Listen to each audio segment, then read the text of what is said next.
Hello students, let us read the question. On the application of an impulsive force, a sphere of mass 500 gram starts moving with an acceleration of 10 meter per second square. The force acts on it for 0.5 seconds. The gain in the momentum of the sphere will be. इस question के लिए जो main concept है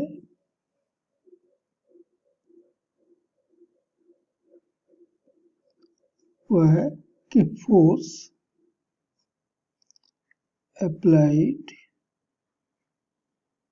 on a body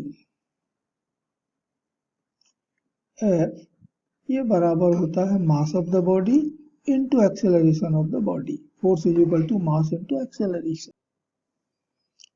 अब यहाँ जो हम secondary concept use करेंगे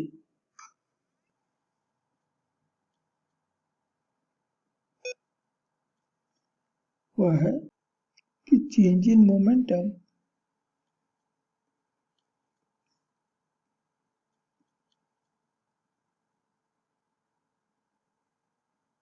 ये बराबर होता है फोर्स इनटू टाइम इंटरवल कि कितने टाइम के लिए फोर्स अप्लाई हुआ है, कितना फोर्स अप्लाई हुआ है, इन दोनों का जो प्रोडक्ट है वो चेंज इन मोमेंटम के बराबर मिलता है. क्योंकि उनको मालूम है कि फोर्स एफ ये बराबर होता है rate of change of momentum delta P by delta T and therefore change in momentum delta P is equal to the force into time interval. तो दिया गया क्वेश्चन इन्हीं कॉन्सेप्ट्स पर डिपेंड करता है.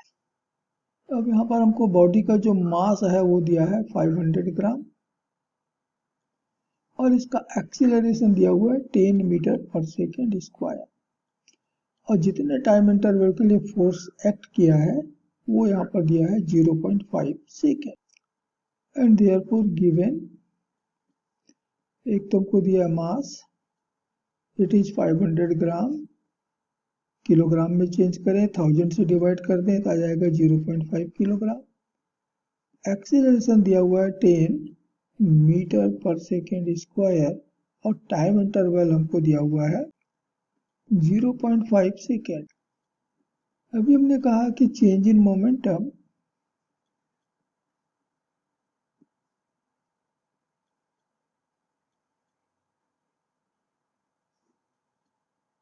डेल्टा पी बराबर होगा फोर्स इनटू टाइम इंटरवल और फोर्स ये बराबर होता है एम ए.